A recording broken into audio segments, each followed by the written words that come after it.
بسم الله الرحمن الرحيم الحمد لله رب العالمين والصلاة والسلام على سيدنا محمد وعلى آله وصحبه أجمعين.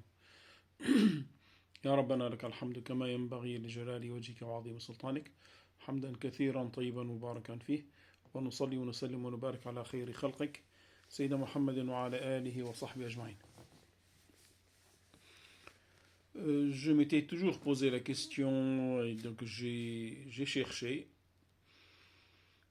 concernant ce que donc le rabbin Menachem Beros a dit un jour, et ça normalement c'est une vidéo que j'ai épinglée donc dans mes publications où c'est marqué donc Street TV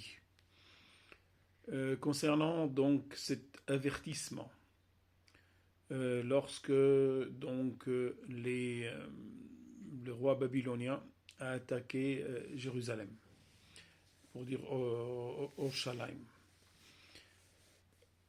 Et donc le rabbin disait, normalement, ils avaient le choix de rester dans la ville et d'être exterminés, ou sortir et être donc sains et saufs. Et justement, donc j'ai cherché donc dans des textes en arabe, donc et après donc j'ai regardé donc les textes en français. Et j'ai retrouvé ça donc dans le livre de Jérémie. Déjà, je l'ai déjà dit, donc, et pour les juifs le savent, et pour ceux qui ont étudié la Bible, étudié, oui, pour dire lire, encore plus simple, mais ça m'étonne parce qu'il y a des gens, normalement les chrétiens ne lisent pas vraiment la Bible, mais pas dans sa totalité, donc s'il le faut, quoi. Tout en sachant que normalement, quand on regarde l'ensemble des prophètes donc juifs, ils ont été plutôt donc maltraités par donc leur peuple. Et ça, c'est sur toutes les périodes, pas que la période, les périodes. Que ce soit donc avant, disons après donc Moïse, et donc pour dire avant Daoud et Suleiman, et Salomon, et aussi donc après donc la mort de Suleiman alayhi salam. Et donc j'ai retrouvé quelque chose. Normalement Jérémie, donc il était à l'époque des Assyriens, des Babyloniens, surtout les Babyloniens, parce que là normalement donc il en parle souvent. Il a averti donc le roi Sidria que le Babylonien donc allait prendre Jérusalem, détruire Jérusalem, eux avec les Chaldéens. Donc pour les Chaldéens, pour dire ce sont les habitants donc de cette terre-là aussi, d'accord. Et là normalement donc il y a quelque chose, normalement le nom des peuples ou des tribus, on ne peut pas appeler ça peuple donc à l'époque, sont mentionnés déjà depuis Moussa alayhi salam, depuis Moïse, ou quand Dieu donc lui dit que tu vas là-bas pour dire sur cette terre-là et je vais sortir telle et telle et telle et telle. Il cite donc toutes les tribus donc qui vivaient donc sur cette terre-là. Et c'est pas que une ou deux ou trois ou quatre, plus que ça, ce qui montre encore que cette terre a été toujours habitée.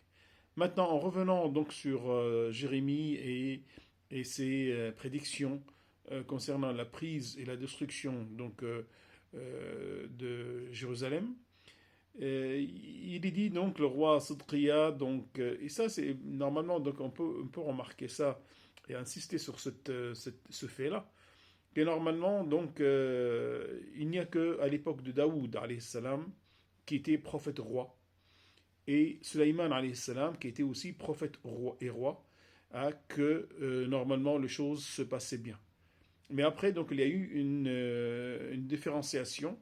Donc le roi était roi et le prophète était prophète. Pour dire là, il n'y a que ceux deux-là qui ont réuni les deux qualités, les deux pouvoirs. D'accord. Et pour dire, donc, en dehors de Daoud et Suleiman, donc, les prophètes ont eu un mauvais traitement de la part du peuple entre guillemets, juif. D'accord? Et donc, par exemple, dans le chapitre 38, il est dit, donc à partir du 10e verset, ainsi parle l'Éternel, celui qui restera dans cette ville mourra par l'épée, par la famine ou par la peste. C'est vrai, donc dans ce texte-là, il n'est pas dit utiliser les termes clairement exterminés, mais normalement, donc déjà, il mourra par l'épée, par la famine et par la peste. Donc là, déjà, ça montre quelque chose. Ça montre donc une extermination, ça, ce qui correspond à ce que donc le rabbin Menachem Beros a dit. Ah. Après, il poursuit, il dit, mais c'est lui qui sortira pour se rendre aux Chaldéens aura la vie sauve. Sa vie sera son butin et il vivra. Et là, ça correspond à l'autre partie de la parole de ce rabbin, où il disait, normalement, vous sortez, donc vous serez sains et saufs, et vous vivrez tranquillement. Ah. Il y a eu un autre passage que j'ai eu, parce que j'ai lu tellement de choses pour trouver vraiment un texte qui s'approche le plus de ce que ce rabbin de Kberos a dit, et il n'y a que ça. Après, donc, le troisième verset, il dit, ainsi parle l'Éternel, cette ville sera livrée à l'armée du roi de Babylone, qui la prendra. Et le chef dit au roi, c'est le quatrième verset, euh, que cet homme soit mis à mort, car il décourage les hommes de guerre qui restent dans cette ville, et tout le peuple en leur tenant de pareils discours. Cet homme ne cherche pas le bien de ce peuple, il ne veut que son malheur. Le roi Sédécia répondit, voici, il est entre vos mains, car le roi ne peut rien contre vous. Et là, c'est encore, donc, on retrouve, si vous voulez, donc, on retrouve quelque chose d'équivalent à ce qui arrive à Gaza. Normalement, on peut dire, donc, ce pouvoir qu'il y a entre les mains de Benjamin Netanyahu n'est pas vraiment un pouvoir, parce qu'il doit donc tenir compte des avis, surtout Smotrich et Ben Gvir. Et on sait très bien le problème qu'il y a actuellement entre l'armée et la politique d'une manière générale. Il y a vraiment de sacrés problèmes. Et maintenant, donc pour dire ça, le prophète l'aura dit ainsi. Imaginez donc, et le roi à un moment dit, bon, faites ce que vous voulez dans le sens. Alors qu'est-ce qui se passe? Il dit, donc, verset 6, alors ils prirent Jérémie, pour dire Jérémia, comme on dit en arabe et en hébreu, ça doit être pareil, et le jetèrent dans la citerne de Malkia, fils du roi, donc laquelle se trouvait dans la cour de la prison. Et descendirent Jérémie avec des cordes. Il n'y avait point d'eau dans la citerne, mais il y avait de la boue. Et Jérémie s'enfonça dans la boue. Pour dire, voilà, ça c'est un exemple parmi d'autres. Et pour dire, normalement, à cause de leur désobéissance, c'est ce qui arrive actuellement, à cause de leur désobéissance, la désobéissance des Juifs, hein, encore généralement, parce qu'on voit qu'il y en a qui sont contre donc, l'existence de cet État sioniste, il y en a contre donc ces agissements. Donc il y a plusieurs niveaux. Mais ceux qui sont contre l'existence de l'État sioniste, ce sont normalement des ultra-orthodoxes, qu'on appelle ainsi. Hein. Et ceux qui sont contre son agissement, mais pour son existence, je trouvais donc des juifs, comme on dit maintenant, gauchistes, qui font partie des partis de gauche et d'ailleurs même d'extrême gauche.